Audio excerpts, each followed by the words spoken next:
حضرت فضیل بن عیاض رحمۃ اللہ علیہ ڈاکو تھے، اور نرے ڈاکو نہیں تھے، ڈاکوؤں کے سردار تھے۔ تو ارشاد فرماتے ہیں کہ میرا طریقہ یہ تھا کہ میں ایک پورے قافلے کی صورت میں حملہ کرتا تھا تو لوگ ڈرا کرتے تھے اگر کہ فضیل بن عیاض کے ڈاکوؤں نے حملہ کیا تو پھر نہیں بچتے۔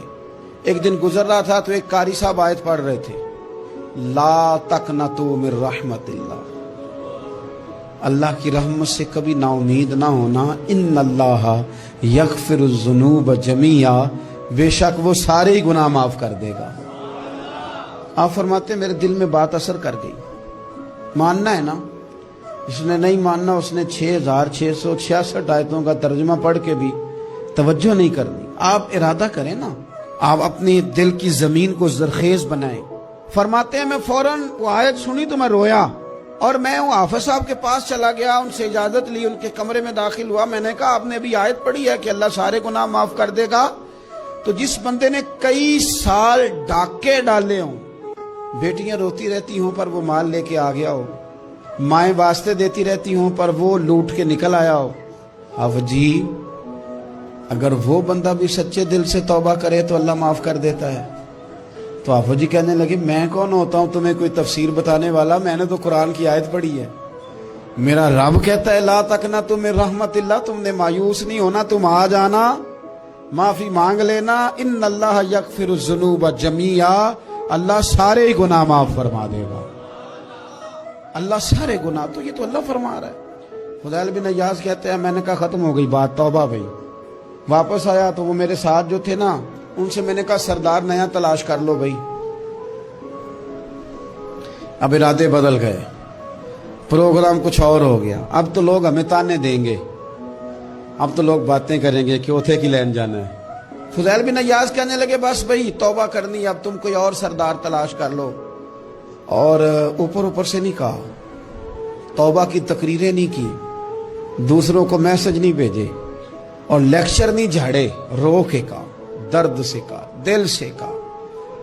تو وہ جو باقی کے تھے نا، ان پر سردار کی بات کا اثر ہوا۔ کہنے لگے سردار ہم نے سردار نیا نہیں ڈھونڈنا، اگر چوریاں مل کے کی ہیں تو اب تو اس طرح تو نہ کر، توبہ بھی مل کے ہی کریں گے، اب اللہ بھی مل کے ہی کریں گے، اب بس تو اگر ادھر جائے گا تو ہم بھی تو جائیں گے نا۔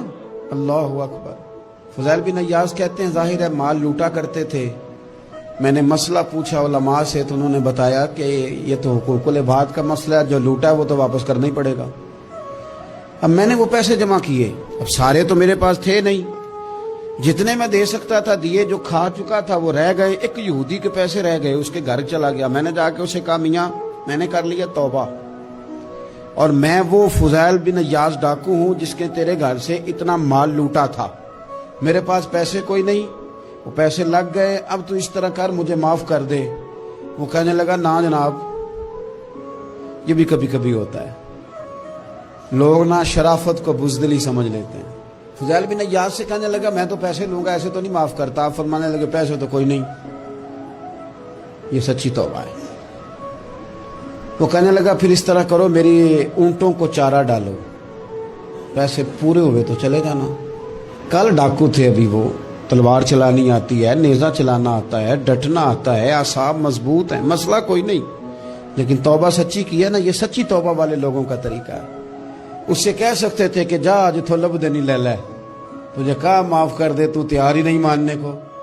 حضرت فضیل بن عیاض کہنے لگے اگر اونٹوں کو چارہ ڈالنے سے تو معافی دیتا ہے نا، تو میں تیرے اونٹوں کو چارہ ڈالنے کو بھی تیار ہوں۔ کیوں کہ راضی اللہ کو کرنا ہے، اپنے ضمیر سے بوجھ اتارنا ہے، بندوں کے سامنے سرخرو نہیں ہونا، اللہ کے حضور ہونا ہے۔ توبہ کا مطلب ہے رب کوئی بارگاہ میں سرخرو ہونا، بندوں کے سامنے نہیں۔ حضرت فضیل بن عیاض سے کہنے لگے ڈالیں گے تیرے اونٹوں کو چارہ، کیوں نہیں ڈالنا۔